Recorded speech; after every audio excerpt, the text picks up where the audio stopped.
یہ میری خوش قسمتی کہ میں حضور کا امت ہوں، ساری زندگی اس کا شکریہ ادا کرتا رہوں تو کہ شکر ادا۔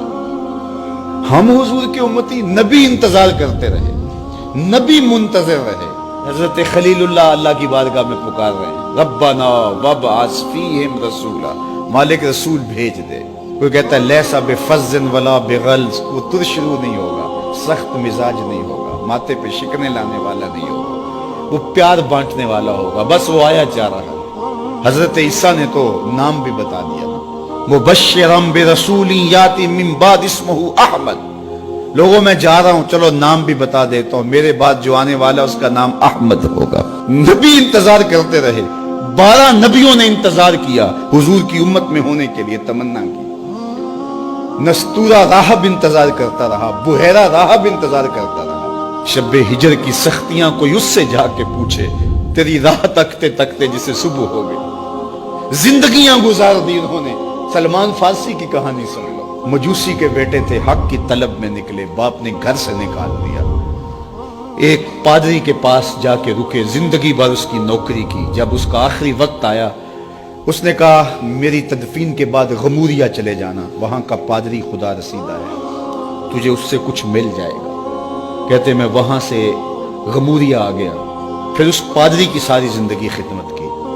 جب وہ مرنے لگا تو اس نے کہا کوئی ایسا شخص نہیں ہے جس کے پاس اب میں تجھے بھیجوں، لیکن نبی آخر الزمان کے ظہور کے لمحے آ گئے، تو یہاں سے یثرب چلا جا، وہ اس نبی کی ہجرت گاہ ہوگی، تیری زندگی سنور جائے گی، تو نے بڑی محنت کی ہے، بڑی نوکری کی ہے میری۔ کہتے میں نے اس کو کہا کہیں ایسا نہ ہو میں دھوکہ کھا جو مجھے کوئی نشانی بتا دے۔ اس نے کہا 3 نشانیاں ہیں، ایک صدقہ نہیں لے گا، دوسرا ہدیہ رد نہیں کرے گا، تیسرا 2 کندھوں کے درمیان مہر نبوت ہو۔ کہتے ہیں میں نے اس کی تدفین کی، یثرب کی جانب جاتے ہوئے ایک قافلے میں شامل ہو گیا، انہوں نے مجھے پکڑ کے اپنا غلام بنا لیا، لیکن میرے پہ مہربانی یہ کی کہ مجھے بیچا جا کے مدینے میں۔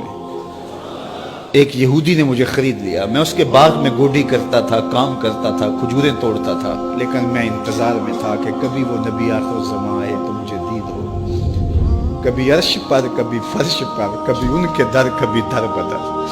غم عاشقی تیرا شکریہ، میں کہاں کہاں سے گزر گیا۔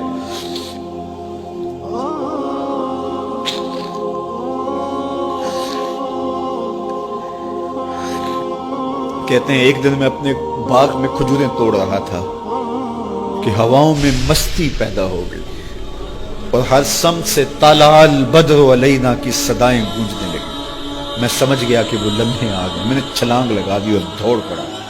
میرے آقا نے سمجھا شاید غلام بھاگ گیا، اس نے دوڑ کے مجھے پکڑ لیا۔ میں نے اس کو کہا کہ میں نوکر تیرا ہی ہوں، لیکن دل نوکر کسی اور کا ہے، میں بھاگوں گا نہیں، مجھے جانے دے۔ میں کچھ کھجوریں لے گیا تھا صدقے کی نیت سے، جا کے حضور کو پیش کی۔ آقا کریم نے فرمایا ہم نبی صدقہ نہیں لیتے۔ کہتے ہیں نشانی ایک پوری ہو گئی، کہتے ہیں کہ میں کچھ دنوں کے بعد اور کھجوریں لے گیا اور میری نیت ہدیہ کی تھی، میں نے پیش کی، حضور نے قبول فرما لی۔ لیکن میں بھی کہتا تھا تیسری نشانی بھی پوری ہو لے تو پھر مانوں گا، اور وہ کیا تھی؟ 2 کندھوں کے درمیان مہر نبوت۔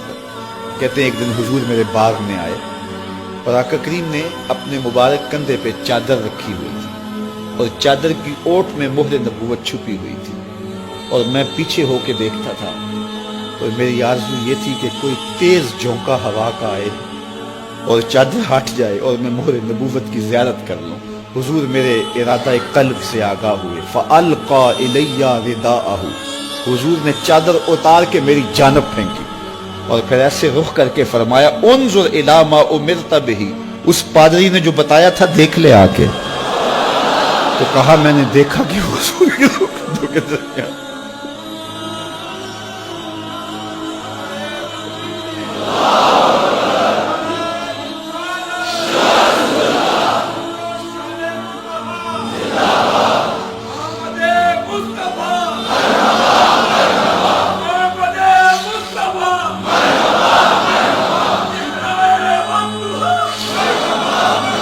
شب ہجر کی سختیاں کوئی اس سے جا کے پوچھے، تیری راہ تکتے تکتے جسے صبح ہو گئی۔ ہم نے تو کوئی انتظار نہیں کیا نا، ہم نے تو کوئی دکھ نہیں سہا، ہم سوئے تھے مقدر جاگ اٹھے. ہمارے والد مسجد سے مولوی صاحب کو بلا لائے. انہوں نے کان میں آ کے کہا مبارک ہو تو حضور کا نوکر بن کے آ رہا.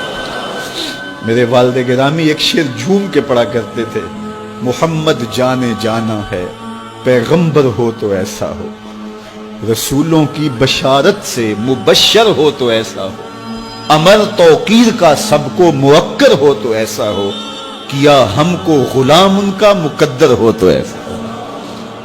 میں اپنے مقدر پہ قربان نہ جاؤں, آپ اپنے مقدر پہ نثار نہ جائیں. ہمیں وہ نبی ملا جو نبیوں کا نبی ہے.